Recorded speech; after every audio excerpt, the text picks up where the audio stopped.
Shalom, hari Minggu, harinya Tuhan.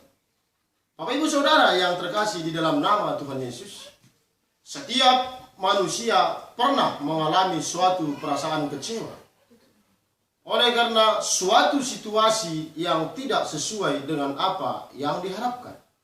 Bahkan tidak jarang Bapak Ibu Saudara, rasa kecewa tersebut membawa dampak yang sangat buruk bagi seseorang. Oleh karena rasa kecewa, ada orang sampai mengalami frustasi, stres atau gangguan jiwa, bahkan sampai bunuh diri. Jika itu terjadi pada orang yang tidak percaya, maka kita masih bisa memakluminya. Tetapi jika itu terjadi pada orang yang mengaku percaya, yang mengaku sebagai umat Tuhan, maka timbul satu buah pertanyaan.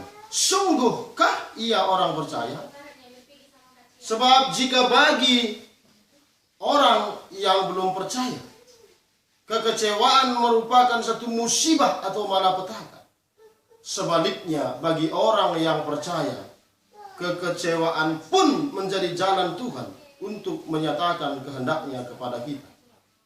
Kita tidak mungkin melarang hati kita untuk kecewa. Tetapi kita memiliki satu pilihan untuk menjadikan rasa kecewa, untuk mengelola rasa kecewa menjadi suatu pengalaman berharga, bahkan menjadi berkat bagi orang lain di kemudian hari.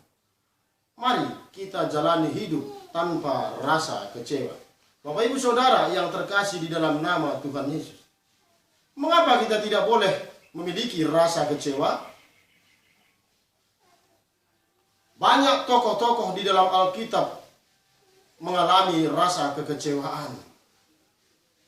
Bahkan orang-orang Yahudi kecewa ketika melihat Yesus adalah sebagai anak tukang kayu.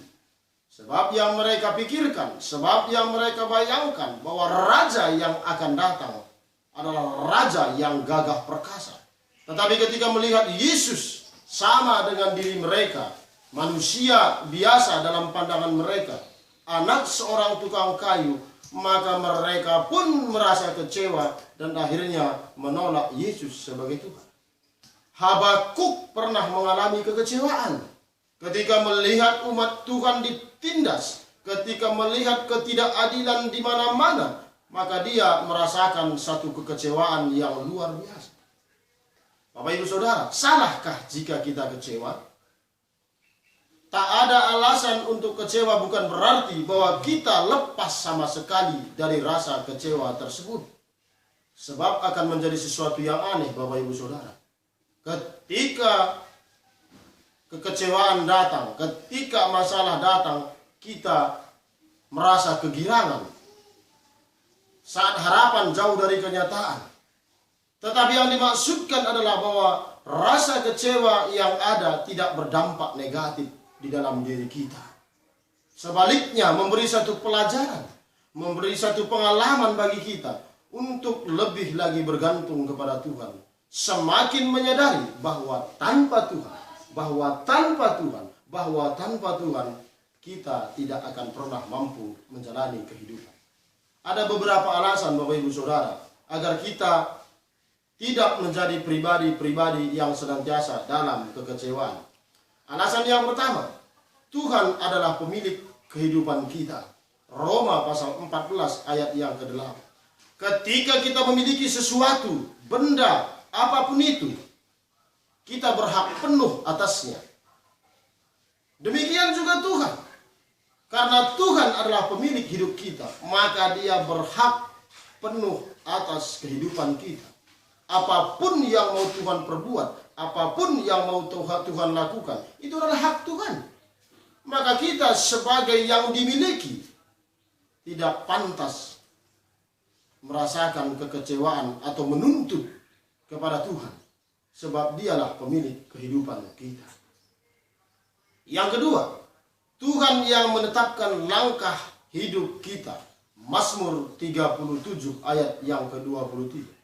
Jikalau Tuhan tetapkan hanya 100 langkah, Akankah kita mau melangkah melebihi daripada ketetapan Tuhan? Musa adalah tokoh hebat, Bapak Ibu Saudara.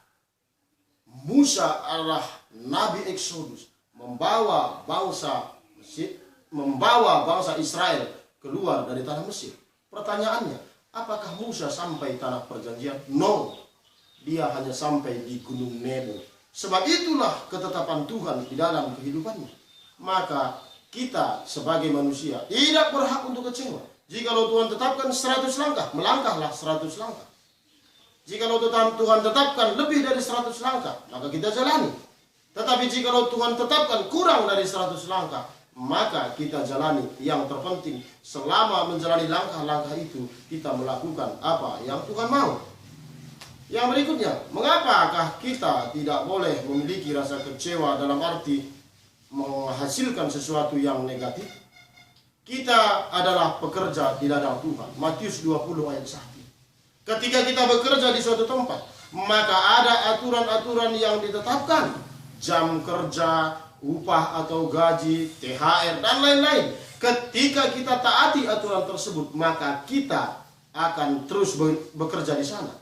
Tetapi ketika kita tidak mau taati aturan itu, maka kita akan keluar bekerja dari sana.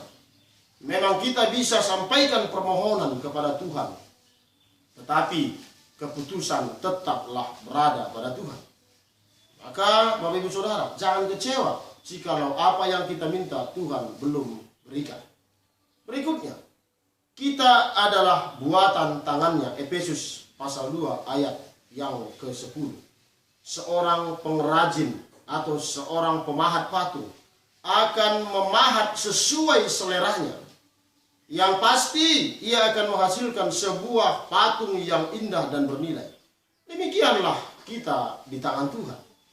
Ketika kita sabar menjalani prosesnya, maka ingat Bapak Ibu Saudara, kita akan menjadi orang yang berbahagia. Tapi ingat, jangan diukur kebahagiaan dari ukuran manusia. Sebab manusia sesungguhnya tidak pernah bahagia. Bapak Ibu Saudara yang terkasih dalam nama Tuhan Yesus. Demikianlah firman Tuhan pada pagi hari ini. Mari jauhkan rasa kecewa di dalam kehidupan kita. Sebab Tuhanlah yang mempunyai kehidupan kita. Sebab kita adalah pekerjanya Tuhan. Sebab Tuhan yang tetapkan langkah-langkah hidup kita. Dan kita sendiri adalah buatan tangan Tuhan. Memuaskan diri dengan rasa kecewa sama dengan meminum air laut. Rasa haus takkan kunjung surut. Lebih baik membangun asa di antara reruntuhan rasa kecewa. Sebab di sanalah kita akan temukan bahagia. Dan ingatlah, bahagia adalah tentang Dia, bukan tentang kita. Sebab tanpa Dia, bahagia hanyalah fata morgana. Shalom, Tuhan Yesus memberkati.